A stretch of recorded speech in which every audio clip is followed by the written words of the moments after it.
और अब बात सीएम योगी की। तो विधानसभा में शनिवार को सीएम योगी ने विपक्ष पर जमकर निशाना साधा। विपक्ष के हर सवाल का जवाब दिया। राम से परशुराम तक होने वाली सियासत पर सीएम योगी दिल से बोले।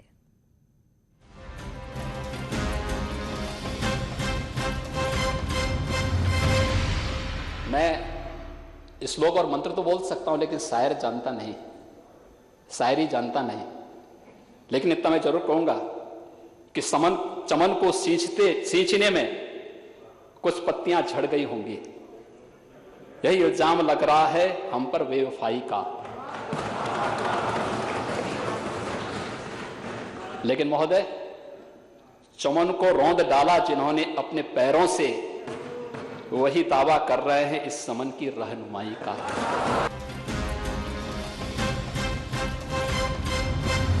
जब धनुष भंग के समय भगवान परशुराम पधारते हैं तो मर्यादा पुरुषोत्तम भगवान श्री राम के ही मुंह से उन्होंने कह दिया कि राम मात्र लघु नाम हमारा, परसों सहित बड़ नाम तुम्हारा। देव एक गुण धनुष हमारे, नवगुण पनम पुनीत तुम्हारे। सब प्रकार हम तुम सन हारे, क्षमो विप्र अपराध हमारे। ये भगवान राम की मर्यादा है भगवान परशुराम के प्रति इस प्रकार के सम्मानजनक शब्दों का उद्धारण करना कि राम रमापति कर धन लेहूं, खींचों मिटे मोर संदेहूं। यह है भारत की मर्यादा।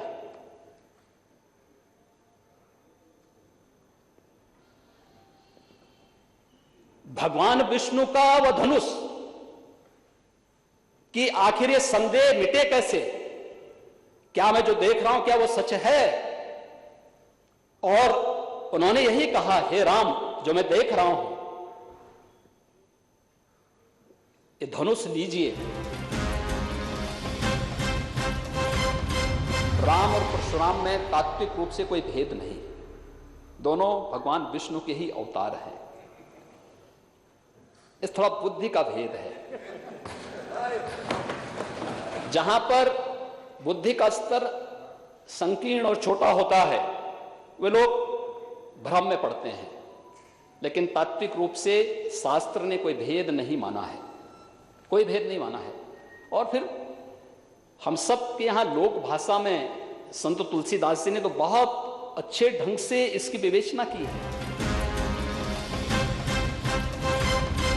ये वही लोग हैं जो लोग आज जातिवाद का नारा कर रहे हैं, लगा रहे हैं, जातीयता का झंडा लेकर के चल रहे हैं।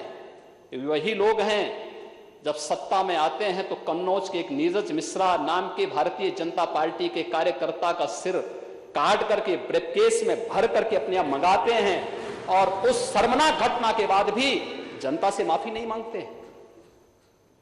ये वही लोग हैं जो तिलक और तिराजू की बात करके समाज को बार बार गाली देते थे, और आज फिर नए रूप में बने हुए उत्साह और उमंग के माहौल में किस प्रकार से जहर घोलने का कार्य कर रहे हैं, समाज देख रहा है। इस अवसर पर बहुत सारे लोगों के वक्तव्य इसके बाद जिस रूप में आए हैं, जिन लोगों को राम के वास्तविकता पर ही विश्वास नहीं था, उन्हें राम की ताकत का एहसास अब तो हो रहा होगा। अब रोम की भाषा बोलने वाले लोग भी राम राम चिल्लाने लग गए हैं, भले वह परशुराम के बाने ही क्यों न हो, लेकिन उन्होंने चिल्लाना तो शुरू किया है। क्योंकि राम का नाम तो ऐसा है कि आप जिस भी रूप में ले लें, राम के नाम पर ले लें, चाहे परशुराम के नाम पर ले लें, और चाहे मरा के नाम पर ले लें, वो तो हर एक का उद्धार कर देता है। लेकिन उन लोगों ने भी ये भाषा बोलनी शुरू कर दी है, क्योंकि उन्हें मालूम है कि भारत के अंदर राम नाम से ही बेतरनी पार होने वाली है, बाकी कोई उसका आधार नहीं है। और इस देश की जनता जनार्दन ने बार बार साबित करके दिखाया है। महोदय, ये वही लोग थे जिन्होंने राम सेतु का भी विरोध किया था, जिन्होंने सांप्रदायिकता कानून के नाम पर देश की भावनाओं के साथ खिलवाड़ करने का प्रयास किया था, इस समाज को बांटने का प्रयास किया था। आज फिर वे अपनी उस विभाजनकारी मंशा के रूप में फिर से आगे आ गए हैं और फिर से इस प्रकार की कुत्सित राजनीति करने के लिए फिर समाज को विभाजित करने की ओर अग्रसर कर रहे हैं। ये वही लोग हैं जिन लोगों ने राम भक्तों पर गोलियां चलाई थी।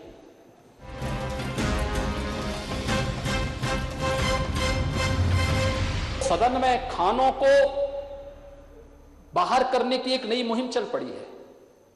सपा एक खान के लिए, कांग्रेस दूसरे खान के लिए कि साहब इनको रिहाई करो, यानी कानून का उल्लंघन करेंगे, कानून को ठेंगा दिखाएंगे,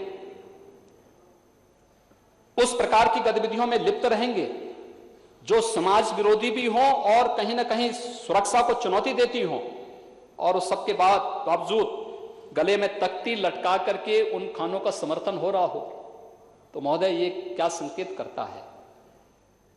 मुझे देख के तो अफसोस होता है।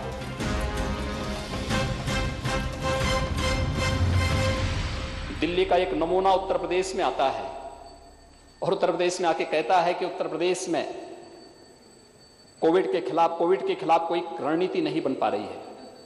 यानी जिन्होंने दिल्ली को बर्बाद किया, जिन लोगों ने उत्तर प्रदेश और बिहार के नागरिकों के साथ दुर्व्यवहार करके वहां से जबरन वहां से भगाया, बेशर्मी के साथ अपने चेहरे पर बेशर्मी ओढ़े हुए वे लोग आकर के यहां पर आकर के उल जलूल वक्तव्य देकर के किस प्रकार की बातें करते हैं। अगर मैं आंकड़े आपके सामने पढ़ूं, उत्तर प्रदेश की आबादी है महोदय आज के दिन पे 23 करोड़ 78 लाख, और उत्तर प्रदेश के अंदर कुल पॉजिटिव केस हैं 1,72,000, सक्रिय केस हैं 48,000, उपचारित हुए हैं 1,21,000, मृत्यु हुई है 2,700, कुल टेस्ट हुए हैं 41,84,900। हमारे पास 10 लाख पे केस कुल 744 हैं, मृत्यु प्रति 10 लाख में 12 है, और मृत्यु दर है 1.6%। ये देश के अंदर न्यूनतम मृत्यु दर है। और महोदय, दिल्ली से जो एक नमूना आता है, इसको इसकी वास्तविकता हम बताते हैं। दिल्ली की कुल आबादी है 1,80 लाख। दिल्ली में कुल पॉजिटिव केस हैं 1,56,000। दिल्ली में मृत्यु हुई है 4,235, यानी उत्तर प्रदेश के 2,700 की तुलना में 4,200। यूपी में प्रति 10 लाख पे केस हैं 744, दिल्ली में है 7,880। प्रति 10 लाख पे यूपी में मृत्यु है 12, दिल्ली में है 214। यूपी में है मृत्यु दर 1.6, दिल्ली में है 2.7%, और यूपी में पॉजिटिविटी है 4.1% और दिल्ली में है 11.5%। ये हैं लोग। इन चेहरों को थोड़ा पहचानो, ये विभत्स चेहरे, इस सत्ता को लूटने वाले चेहरे, समाज को गुमराह करके बेशर्मी के साथ आकर के धमकी देने वाले चेहरे, ये वही चेहरे हैं। इनको पहचानने की आवश्यकता है। लोकतंत्र के नाम पर कलंक बनाने वाले चेहरे,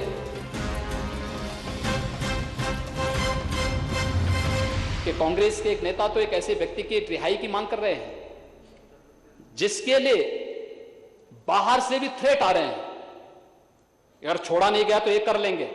हमने कहा ये नया उत्तर प्रदेश है, यहां मालूम है ना, कुछ करने के पहले दूसरे लोग की यात्रा करनी पड़ती है। भूल जाइए, यहां आकर के धमकी दोगे और थ्रेट करोगे सुरक्षा मशीनरी को, तो ये स्वीकार्य नहीं हो सकता है। अगर दूसरे लोग की यात्रा करनी है तो इस प्रकार की थ्रेट दो। अरे थ्रेट हम सुनने वाले नहीं हैं।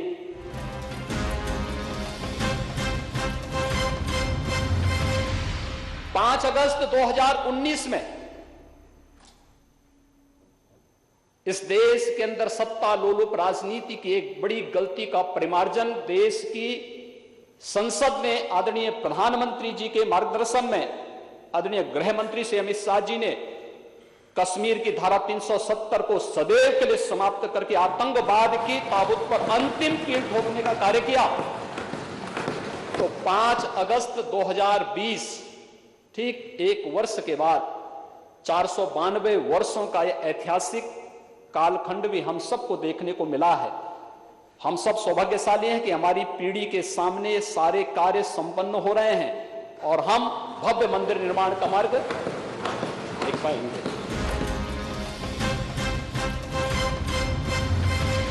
किसी राम जन्मभूमि विवाद मंदिर निर्माण से संबंधित जो विवाद था, 492 वर्षों से चले आ रहे विवाद का पटाक्षेप शांतिपूर्ण तरीके से लोकतांत्रिक तरीके से संपन्न करवा करके भारत ने अपनी लोकतांत्रिक ताकत का एहसास भी कराया है और साथ साथ अपनी संवैधानिक और न्यायपालिका की ताकत का एहसास भी दुनिया के अंदर करवाया है। हम सबके लिए गौरव का विषय है और इस अवसर पर मैं यही कहना चाहता हूं कि सचमुच हम सब सौभाग्यशाली हैं कि 492 वर्षों में अनेक पीढ़ियां गई, संघर्ष चलता रहा, 76 से अधिक बड़े बड़े युद्ध हुए, 4 लाख से अधिक श्रद्धालु वहां पे शहीद हुआ और अंततः जो लोग पहले बड़ी बड़ी धमकियां देते थे, आपने देखा होगा जब 9 नवंबर 2019 को फैसला आया, उत्तर प्रदेश के लोकतांत्रिक इतिहास का सबसे शांतिपूर्ण दिन था। यह मर्यादा पुरुषोत्तम भगवान श्री राम की ताकत का है। यह वही ताकत है जिस ताकत को दुनिया ने भी समझा है, लेकिन बहुत सारे लोगों को राम राज्य की अवधारणा अच्छी नहीं लगती और इसीलिए मर्यादा पुरुषोत्तम भगवान श्री राम के मंदिर निर्माण की प्रक्रिया आगे बढ़ने से उनकी भावनाएं और वे लोग अपने अंदर की कुंठा को दबा नहीं पाए, वो बरबस निकल रहा है किसी न किसी रूप में।